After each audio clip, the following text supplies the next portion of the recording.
Ezután nehéz hegyi útszakasz következik, majd rövidesen elérjük a jugoszláv-bulgár határ Dimitrovgrád-Dragománnál. A jugoszláv határon történt személyi és kamionra vonatkozó okmánykezelés után beállunk a bulgár oldalra. A vámokmányok kezelése után a vámtiszt ellenőrzi a vámzárzsinór, majd az ólomzár épségét, és ellátja saját ólomzárral.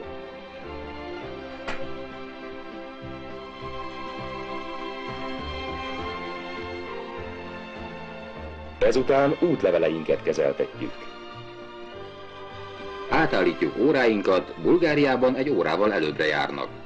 Menetlevelünket azonban hazai idő szerint vezetjük. A sorompónál lévő határőr ismét ellenőrzi útlevelünket, majd felnyitják a sorompót, és belépünk Bulgáriába.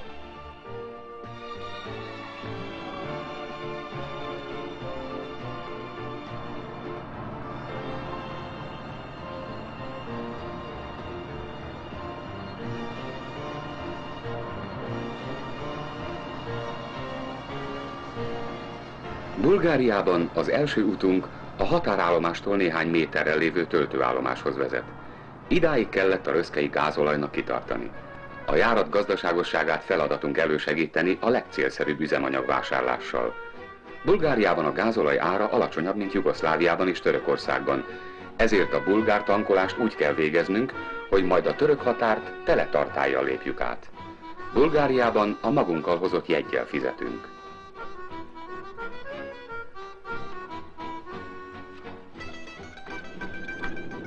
Irány Szófia, illetve a közvetlenül a Szófia előtti Nagykanyar, ahol a kamionok számára kijelölt haladási irányt feltűnő táblák jelzik. A kanyarban meglátjuk az első isztambuli irányt jelző táblát is.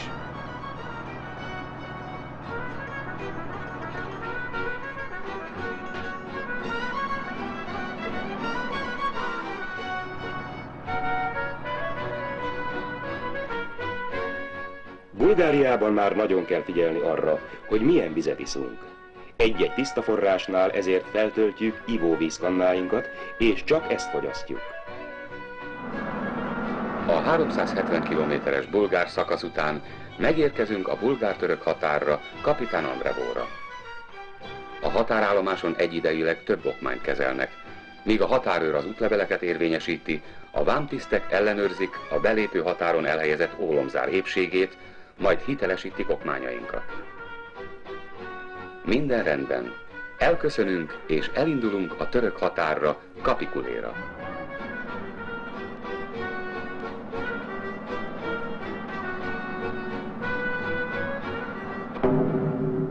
A vámterületen fel kell keressük a Hungarokamion megbízott speditőrét, akinek átadjuk a szolgálati útlevelet két fényképpel, a CMR fuvarlevél másolatát, a török útvonalengedélyt, a kocsikarnét és a tirkarnét.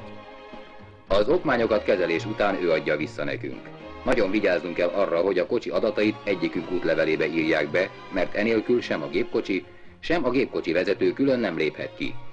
A török vámszabályok nagyon szigorúak, itt a legkisebb üzletelésért is börtön jár.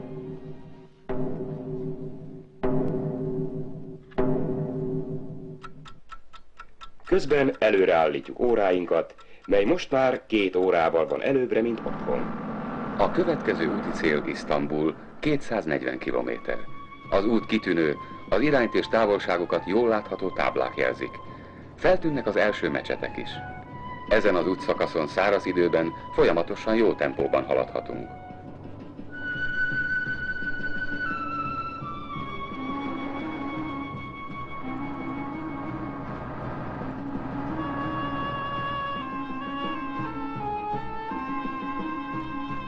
Isztambul. A törökországi helységjelző táblákon a név alatt a lakosság létszámát, ez alatt pedig a tengerszint feletti magasságot írják ki.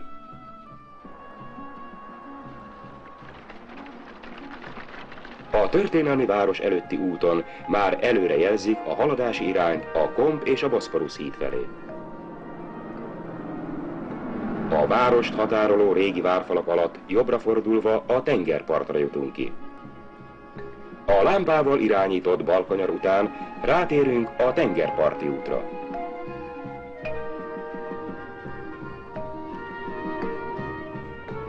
Gyönyörű négysávos út vezet a városba. Ez az út a teheráni járat egyik legszebb szakasza. Még Európában járunk, de a túlsó part már Ázsia. Az átkelő hajónál, ha az útvonaltervtől eltérően nappal érkeznénk, már hosszú sorok várakoznak. Nem csoda, kamionnal csak este 8 óra után szabad az új Boszporuszidon átmenni, így mindenki a hajóra van utalva. A helyesen elkészített és betartott útvonalterv használt tehát itt látjuk, vagy bosszankodunk. Várakozás közben a hajóállomás jegyirodájában megvesszük a jegyet, de ne feledkezzünk el számlát, faktúrát kérni, mert a kompon a jegyeket elveszik, nem tudunk elszámolni. A látvány csodálatos. A tengert és a várost mindig újra megcsodáljuk. Az új hídra a városon át a zsúfolt Isztambulon keresztül vezet az út.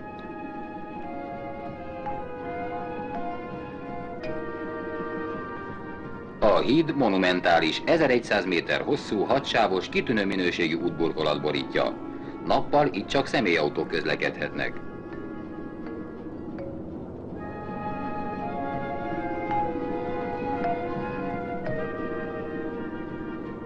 Mi a menetrendnek megfelelően este érkeztünk, ami a legcélszerűbb, tehát az új hídon megyünk át.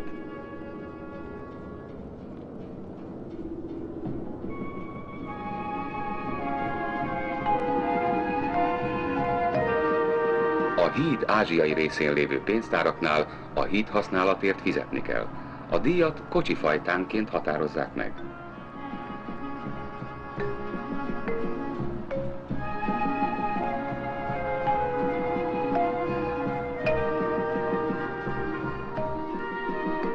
Ha problémáink adódnak, itt a Magyar Kereskedelmi Kirendeltséghez kell forduljunk.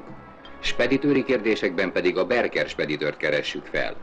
A pontos címek a cím- és telefonjegyzékben találhatók. Hiába sok sebességkorlátozó tábla. Törökországban óvatosnak kell lennünk. Sokszor hajmeresztő dolgokat látunk.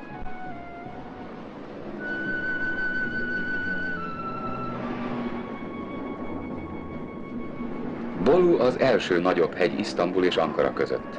Itt a fényeket be kell kapcsolni, mert szinte mindig párás, ködös felhőben van. A Bolu szeszélyes hegy. Hol esik, hol süt a nap, hol havazik. Itt nagyon kell vigyázni, mert nem csak télen, nyáron is csúszós lehet. És ne feledjük a török szabályt, mindig a felfelé haladónak van előnye. Bolu község a hegy ankarai oldalán van.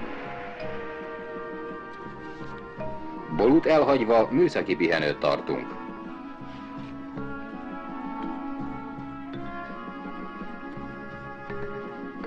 A szokásos olaj- és gumi ellenőrzéseken kívül ellenőrizzük a gázolaj útját, kitisztítjuk a visszacsapószelepet, megvizsgáljuk a kormánymű olajszintjét is.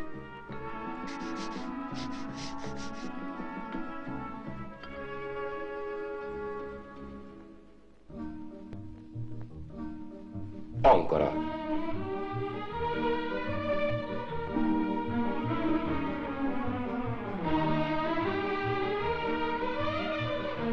Törökország fővárosát tekintjük a teheráni vonalon félútnak. Itt szerviz lehetőségünk van.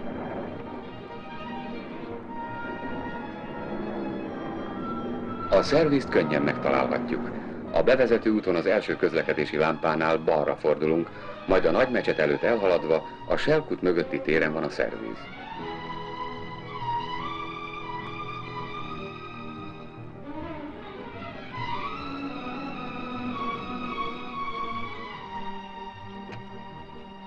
Megérkezés után a szükséges javítási és szervizigényünket közvetlenül a szerviz tulajdonosával beszéljük meg.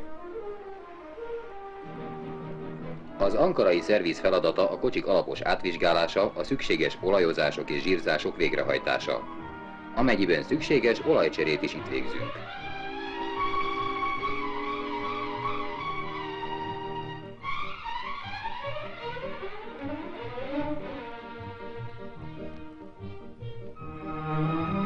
A kötelező szervizmunkákon és ellenőrzéseken kívül itt csináltatjuk meg azokat a hibákat is, amik útközben adottak, és veszélyeztetik utunk teljesítését.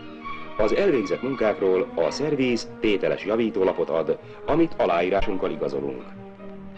A szerviz mögötti parkolón van a magyar kamionok rendszeres találkozó és pihenőhelye. Ez a szerviz számunkra azért különösen jelentős, mert a magyarul jól beszélő tulajdonoshoz Törökország egész területéről bármilyen ügyben segítségért fordulhatunk. Ankarában jelentkeznünk kell a Hungarokamion kiküldötténél, szükség esetén a magyar kereskedelmi kirendeltségen. Ide a legcélszerűbb taxival menni. Taxival érhetjük el a legbiztosabban a magyar nagykövetséget is a zsúfolt városközpontban. Ez a nagykövetség épülete. Egy-egy brigád ügyeit arra a társunkra bízzuk, aki a legjáratosabb, leggyorsabban végzi el. Addig mi előkészítjük a kocsikat, és mire megjön, indulásra készen várjuk.